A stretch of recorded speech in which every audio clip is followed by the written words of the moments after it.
Hello and welcome to another language change A-level video. This one is about language change stroke language discourses, because what we're going to be doing is we're going to be deconstructing the language used by a journalist who's trying to persuade you about aspects of semantic change. So we're looking at the article written by Simon Heffer. It's in the AQA textbook on page 202 and it's called The Pedant's Revolt. So let's look at the kind of language that he's using, try and deconstruct it. This is preparation for your AQA English Language Paper 2 Language Discourses section. Okay, and in that section actually it's a comparative piece because you'll have two texts that you're going to be analysing. But for today we're just going to concentrate on the one article. And it begins with this headline, The Pedant's Revolt. And then you've got a byline that says, in this joyously combative series, Simon Heffer goes to war on sloppy English. Be warned, you'll either cheer or want to punch him. Okay, so you might want to pause the video there and just try and think about how language is being used, how the lexis has been constructed, how grammar is being used, like the sentence forms, and anything else that you think is interesting. Start off with a discussion of the headline. The headline is trying to grab your attention through a cultural allusion because it's a historical reference to the Peasants' Revolt. So the Peasants' Revolt was a rebellion in the 14th century, an unsuccessful 14th century rebellion against the king, Richard II. Okay, so for that to work, you know, the people who are reading it need to have a decent sort of historical level in order to get that. So that tells you something about the inferences that Simon Heffer wants the reader to be drawing on this. Okay, and the word pedant, what does that mean? Well, the word pedant means somebody who's overly fussy. So it's a pejorative word. Okay, so it's almost like he's labelling himself as a pedant. And maybe, ironically, he's using that term, he's mocking himself, but maybe it's signalling to the reader of the article that he's going to be putting forward a prescriptive point of view, because pedants are prescriptivists. Let's look at the language of the byline. In this joyously combative series, combative means that you are picking a fight, right, as in the word combat. And look at the odd juxtaposition there of the adverb joyously put next to the adjective combative. So there's an interesting contrast between those two things. And basically it's suggesting that he's rather enjoying picking a fight. So he's a prescriptivist who enjoys being fussy. Okay, so it's quite extreme hyperbolic language that's being used, not least in the next phrase that we've got, because Simon Heffer goes to war on sloppy English. So we've got the discourse here of military conflict. That's the semantic field that's being drawn on. And it talks about English being sloppy. So the pre-modifying adjective sloppy perhaps reminds us of Jean Acheson's characterization of the way that people talk about language change. Remember that she characterizes three kinds of images: damp spoon, crumbling castle, and infection. So it's the idea that people who complain about language change often do so with those sorts of ideas in mind. One, damp spoon, that language change is to do with people's sloppiness and idleness, that they can't be bothered to be using standard English properly. So it's like the person who can't be bothered to wash up and dry the spoon and leaves it in the sugar bowl and ends up with something revolting. So that's the damp spoon syndrome, according to Jean Acheson.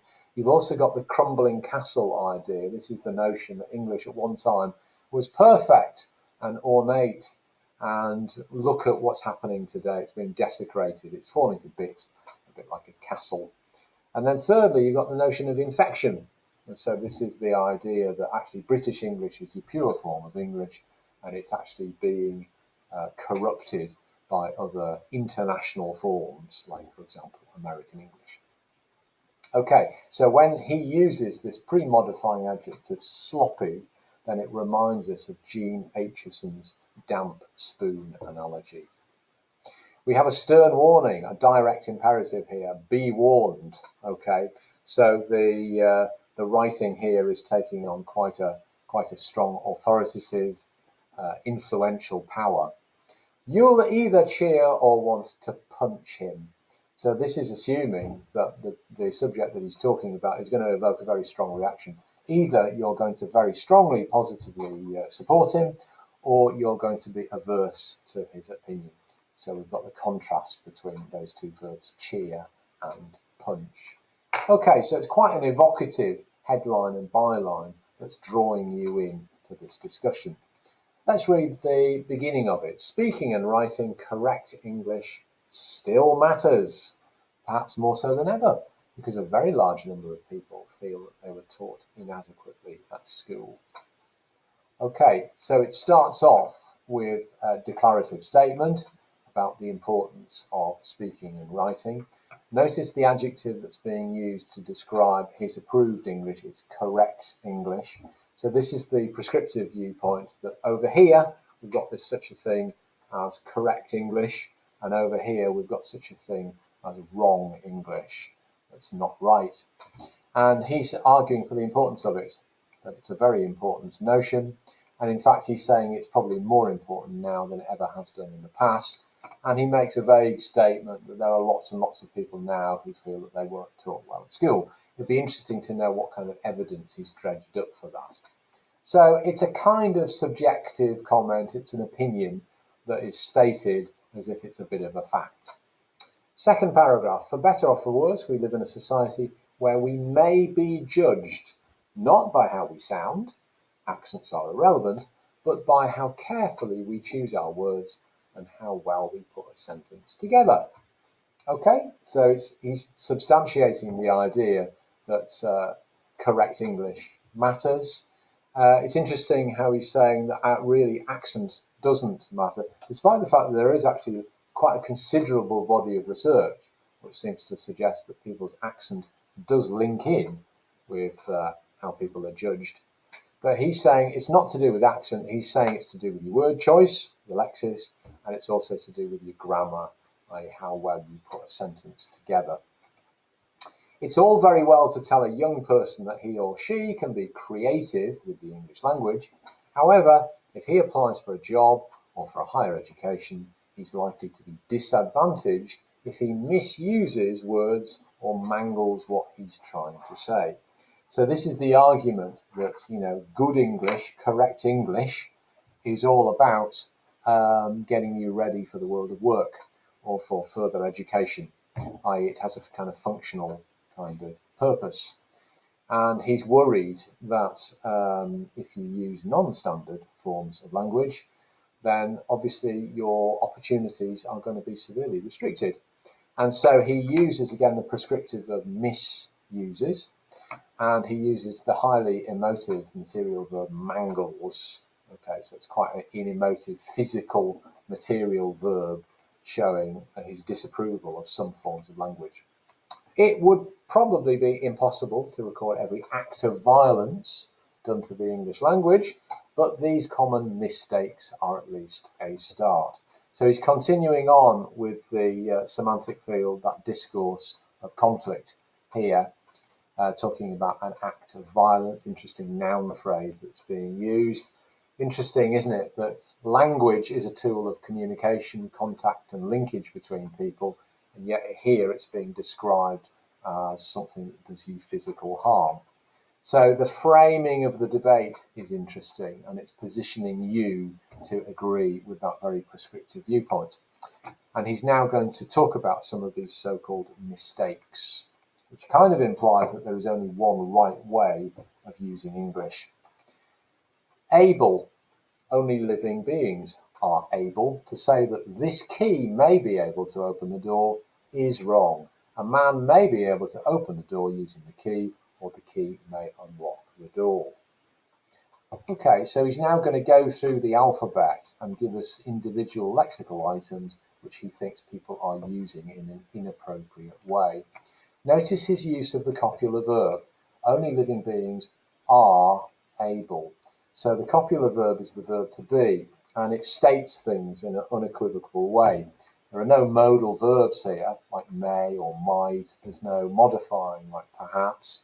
He's very certain sounding. That's what the copular verb does. Okay, and he also does it in the second sentence as well, because the main verb there is. So the main point is that people who are trying to persuade you that their point of view is right often use this copular verb, because it implies that there is no point in even sort of challenging it. Okay, so this person, Simon Heffer, is disapproving of the way that some people are using able in a personalised way. So he doesn't seem to be acknowledging neosomy, i.e. semantic change, that words in fact don't just have one particular meaning in one particular context, but their meanings change and they are adaptable according to the situations that people find themselves in. Access. Access is a noun and not a verb. Can I access your website is wrong. Either say, can I gain access, or can I see? If the access is literal rather than metaphorical, use enter, not can I access the premises, but can I enter the premises. Okay, so as we know from our work on lexical change, conversion happens, functional shifts happen. So it happens all the time that we have words of a particular word class, like text, for example, shall I send you a text, which there is being used as a noun, and within a very short time, people are using it as a verb. I will text you. I'd better Google that word. These are all examples of functional shifts. Okay. He's not acknowledging that. He's basically suggesting that a single word has to be just one single word class. Okay, and so he doesn't like the idea of can I access your website, and access is being used as a verb. Again, we've got the very strident terms that he uses, because he uses that post-modifying adjective wrong, and he uses the copular verb, so that he is booking no discussion on the topic. Okay, so the rest of the article is in the textbook on page 202. And as I say, he goes through a list of words which he thinks people are using in a wrong way. It started with able and it finishes with sorted or sorted out. So here's a question to write in answer to this. Analyse how language is used in text 16a to present views about the nature of language change. Now, you're a bit of an expert on language change already, because you know all about the difference between a prescriptive and a descriptive viewpoint. You know the processes by which new words come into the language, i.e. lexical change. You also know the processes by which words change in meaning over time. That's called neosomy. So you have a fair bit of knowledge under your belt. What you need to be doing, therefore, in answer to this, is doing it in a really clear way. So in your own words, try and summarise Heffer's views. So trace his argument as he goes through the article. What are his main ideas? Secondly, when you're doing that, identify which of the opinions appear to be descriptive and which of them appear to be prescriptive. Remember, prescriptive means having very fixed ideas that language shouldn't change. You also need to be identifying and commenting on his use of persuasive techniques. So we've mentioned a couple of them already, haven't we? We talked about the use of the copular verb. We've talked about some of the techniques used in the headline and the byline to really try and grab your attention.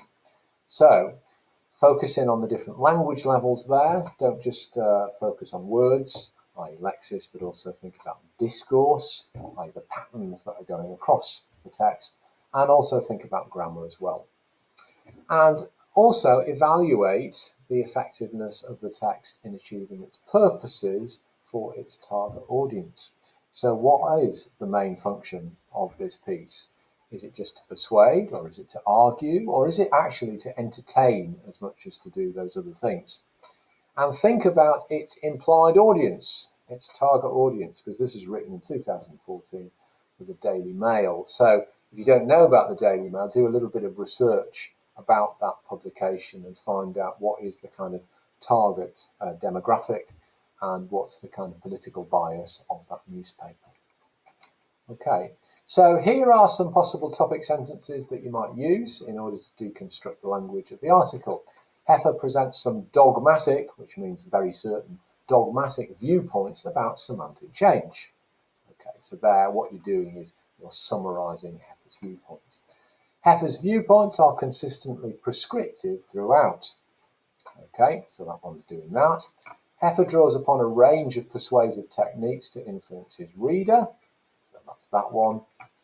And then finally, Heffer's argument might appeal to his Daily Mail audience, but demonstrates some significant weaknesses. So there you're trying to pick apart and evaluate the strength of the argument. Okay, so here's an example of the sort of way that you might start off your essay.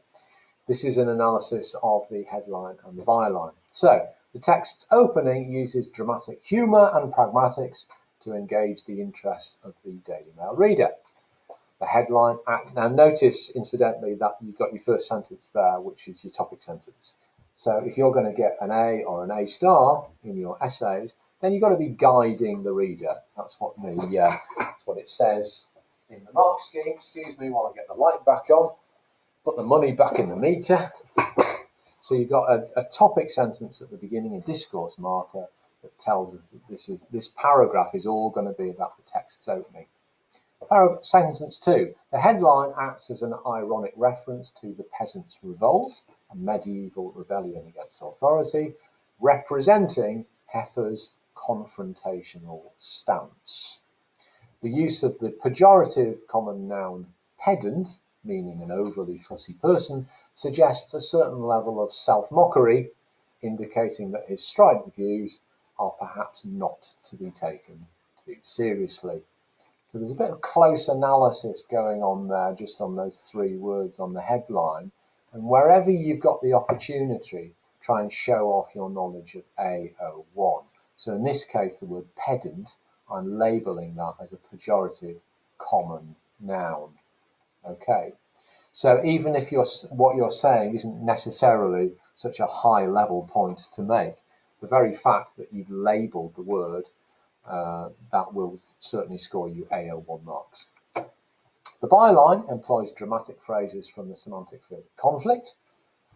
And here you get your quotation. Notice the use of ellipsis that I put in here. So combative, goes to war, punch him, to reflect Heffer's abrasive style, juxtaposed with Lexis connoting enjoyment. The adverb joyously, the verb cheer, to create humour. The imperative be warned addresses the reader directly as if the text might offend, and the condemnation of some English forms as sloppy signals to the reader Heffer's prescriptive attitude. So the pejorative adjective connotes a lazy inattention to rules and detail. And obviously that could link in with what I said earlier about G. Natureson's analogies, people's views about language change. Okay, so I think that's given you enough to be getting on with on that particular piece. And in our next video, we'll be having a look at graphological change. Thank you.